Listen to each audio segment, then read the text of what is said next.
This episode of the Old Dogs REI Network is brought to you by Mino Studio.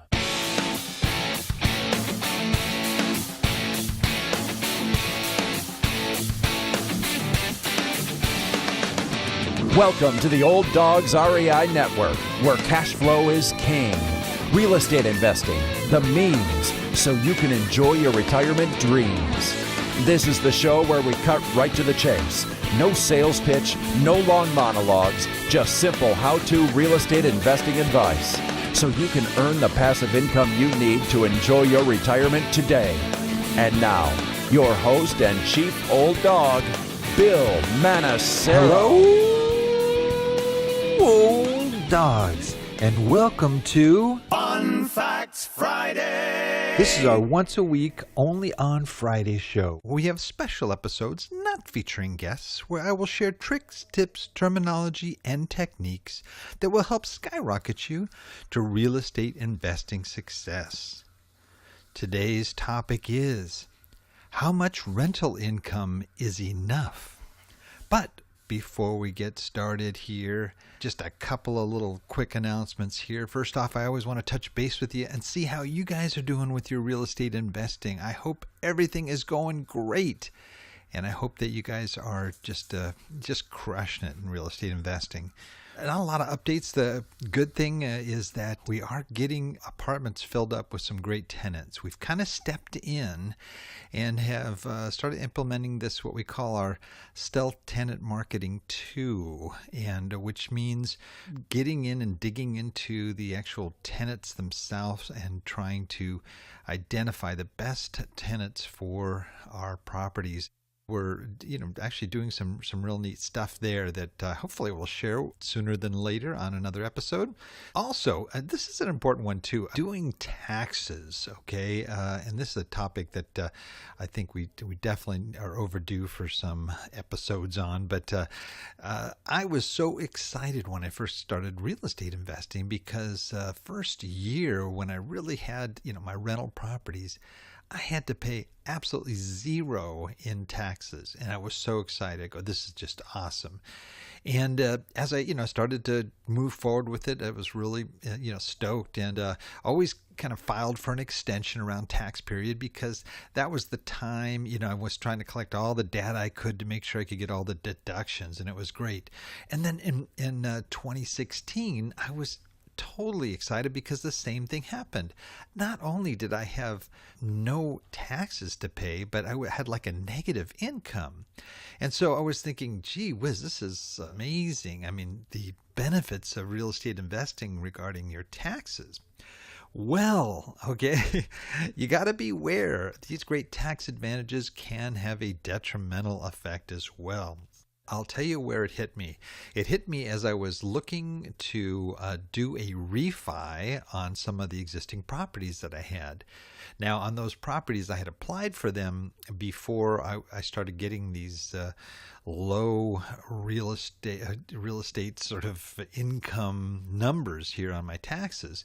And I actually, when I started to apply for rates, I thought, well, I take some of these higher rates on loans because I'm a new investor, and I figure I can refinance them as time goes on. Well, having a negative income tax is really not a good thing when it comes to trying to find those great rates.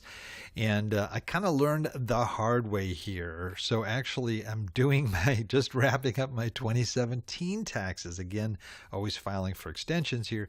But in doing this, I have actually opted out of declaring certain things that would have reduced my taxes even more so because of the fact that I'm having trouble getting the good loans because I've got negative income on paper.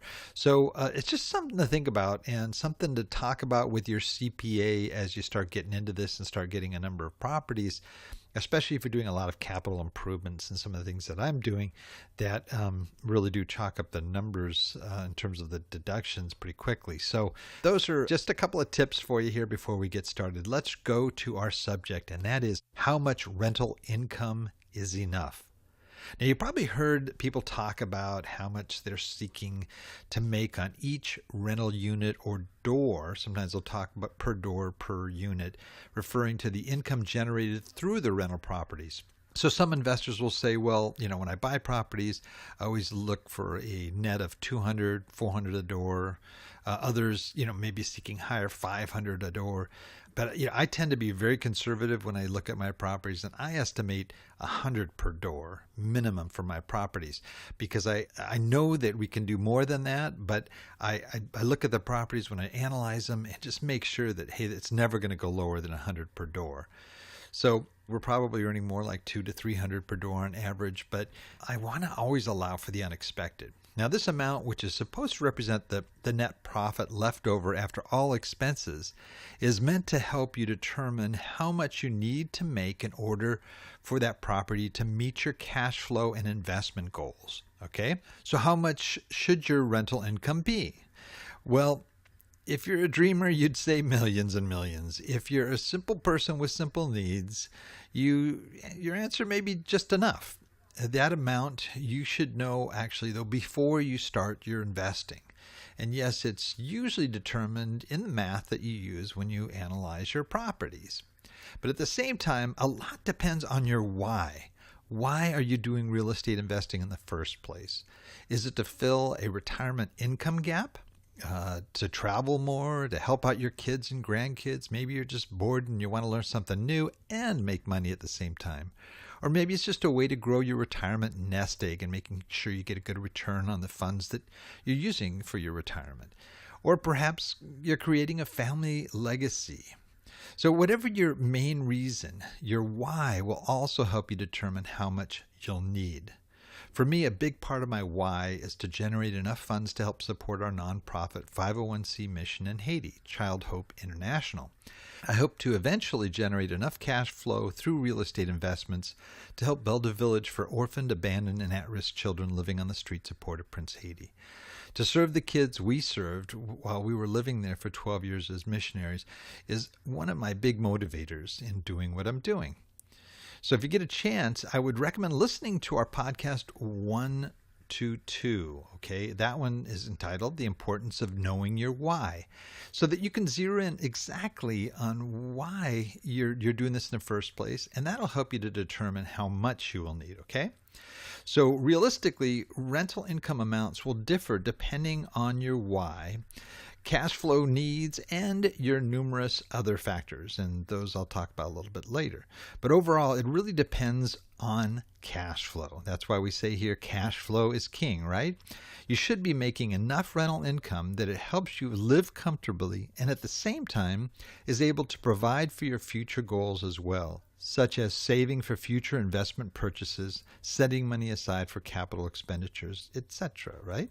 For example, because I am an aggressive goal of 1,000 units in 6 years, which may be adjusted as we go along, but nonetheless, that's my goal. I have been working 8 hours a day like a full-time job ever since I came back to the States. So pretty much over the last 3 years. Now, granted, I have a very aggressive goal, and I also have a podcast and a blog, and that eats up a big chunk of my time as well. But I love it, and that's what I want to be doing, you know.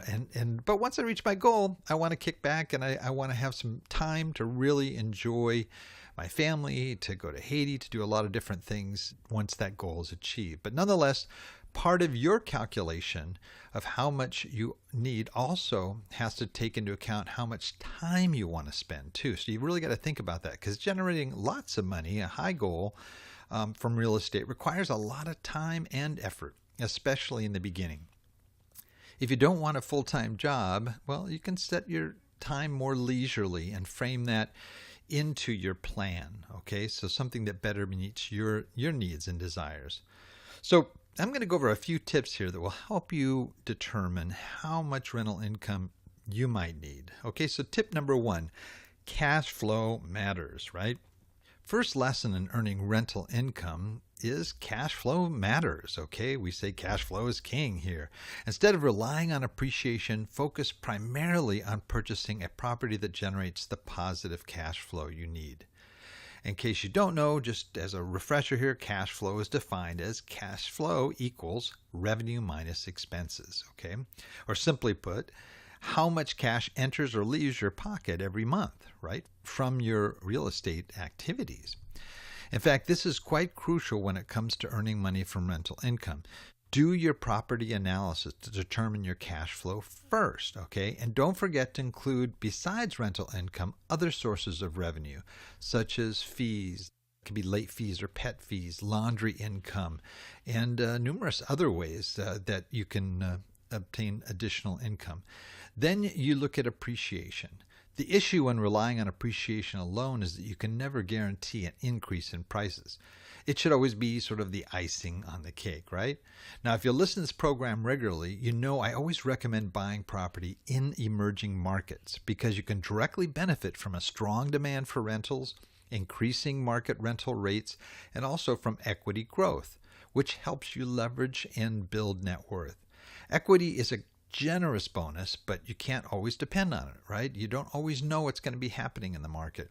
One way to ensure you get equity is to buy properties 10 to 20% under market value. That's what we always do in our criteria. That way, you can increase equity the moment you sign the escrow papers. Boom, all of a sudden 10, 20% right there onto your value of that property.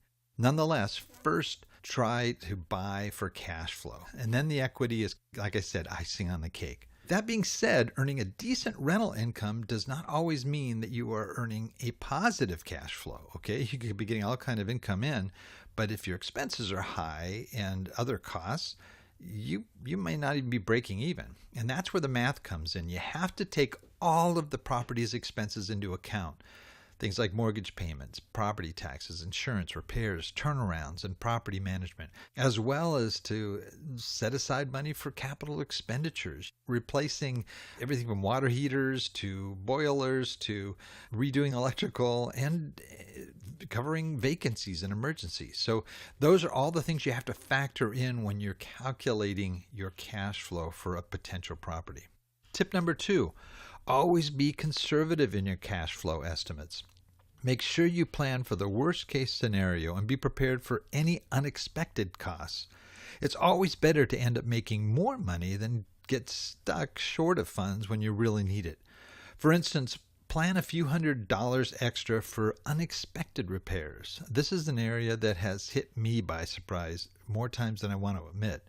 This is an area that has always hit me by surprise. I call it the old dog principle. Things you never anticipate will happen. And some of my unexpected expenses have included things like increased property taxes, stolen HVAC condensers, storm rain damage, broken water heaters or boilers, fire damage, broken appliances, tenant-initiated damage, Section 8 inspection fixes, paying insurance deductibles, turnaround expenses, just your typical kind of turnaround expenses that you don't anticipate are going to be as expensive as they are. But all of a sudden, you need new carpets when you thought you had to just clean the existing ones, or you're going to have to paint, or you're going to have to fix things that we didn't know were broken. So you always have to make sure you plan for also as for vacant months as well. As much as you may be in a hot area where rentals are there's a strong demand for rentals, you never know when you're going to have an empty unit or an empty house or apartment. You want to always make sure that you cover, again, all your bases. Tip number 3, choose the right property. Buy in emerging markets, but also understand even in an emerging market, there are bad neighborhoods. Always make sure you study your neighborhood thoroughly. You might have to go through many markets and properties before you find the right one, but it'll be worth it. I bought a property in Memphis, and I bought it, and it was a good neighborhood. There was a good mix of rentals, properties that were owned by people that lived there, and it looked like everything was good. But what I didn't do is look maybe 3 blocks on either side. What I would have seen is this major encroachment that was happening. There were a lot of homes being purchased by turnkey companies and others that became rentals. And all of a sudden, I'm in a neighborhood that's all rentals. And all of a sudden, my property value just dropped. So you do have to be careful, and you have to really study your markets and neighborhoods. Always Always, too, have an inspection before you buy the property. Don't make the common mistake of waiving the home inspection to save a few dollars or to save time when the market's hot and buyers are eager to obtain properties. It's really key that you have a thorough inspection done before you buy any property. Try to find properties that are below market value as well. Search a neighborhood, look for changes and shifts and so forth, and try to get a good feel on what rents are going for, what they did go for, maybe a year ago or 2 years ago or 3 years ago, and be able to track and see if all the numbers are going in your favor. Tip number 3, use the 1% or 2% rule. It's a good way to kind of quickly assess what is going on and whether or not that property is going to be worth digging into. You may have heard of these rules, or maybe you didn't before, but it really helps you in assessing whether you are purchasing the right property or not. It basically suggests that for a property to be a good investment, the rent should be higher or at least equal to 1% to 2% of the purchase price. For instance, let's say that you purchased a property for $100,000. The rent should be at least $1,000 at a 1% rule, or $2,000 or higher per month, okay, if you use the 2% rule. While both rules are used by real estate investors, it's important to remember this rule cannot always be followed, especially with higher priced homes. In locations with more expensive homes, the rental rates are usually higher anyway and will not meet the 1% or 2% rule. So you really do have to assess that, whether or not that rule will always apply. If you're buying in A and B neighborhoods, it may be a little bit different case, but you'll still get positive cash flow if you do it right. So how much do you need? Do you want to replace your current job's income, for example? Or do you want a certain lifestyle that may require more than you're currently making? And some people call this your financial freedom number or even a break-even number. In any case, you'll need to come up with a monthly dollar amount. And the simple rule is to sort of work backwards. Once you have that number, okay, let's say your monthly expenses are $2,500, and you'd be happy if you make that. Now, I would say to make your target amount $5,000 per month if that's the case. That way you allow for any kind of unexpected things, vacancies or maybe there's a major flood that happens or something of that nature, and those what I call old dog rule types of expenses. It'll also give you a buffer there. Maybe you can take that extra and just put it into a savings account. It'll be something that you use to acquire more properties, or it'll be your backup. And you should always have a backup, anywhere from 3 to 6 months worth of reserve should something happen where you can't get that rental income. Then you look at your per unit or per door amount that we talked about before. And let's say you determine that $200 per door or per unit is easily obtainable. Then you just divide your monthly target amount of $5,000, for the example I used here, by your per unit goal of $200, and it will show you what you need, which amounts to 25 doors to meet that goal. Once you acquire that number of units, you will have reached your goal. And then you can develop your strategy. How will I obtain those? What will I buy? Will I buy 25 houses or a 25-unit apartment or a combination of single-family and multi-family properties? As long as the door total equals somewhere around 25.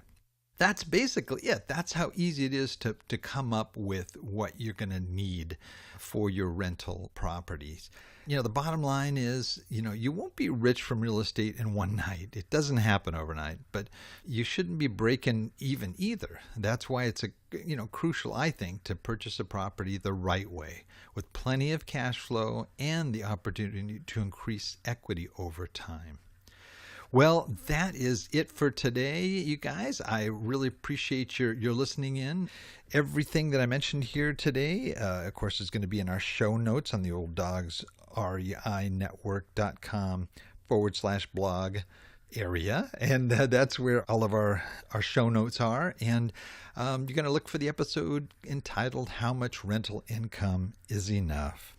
So until next time, remember, cash flow is king and real estate investing the means. Thanks again for listening, and may God bless. Thank you very much for visiting the Old Dogs REI Network. We would greatly appreciate if you would stop by iTunes and let us know what you think of the show. We would love if you could subscribe to the podcast, give us a 5-star rating, and write a review. The more ratings and reviews we receive, the more visible the podcast will be to others. Thank you.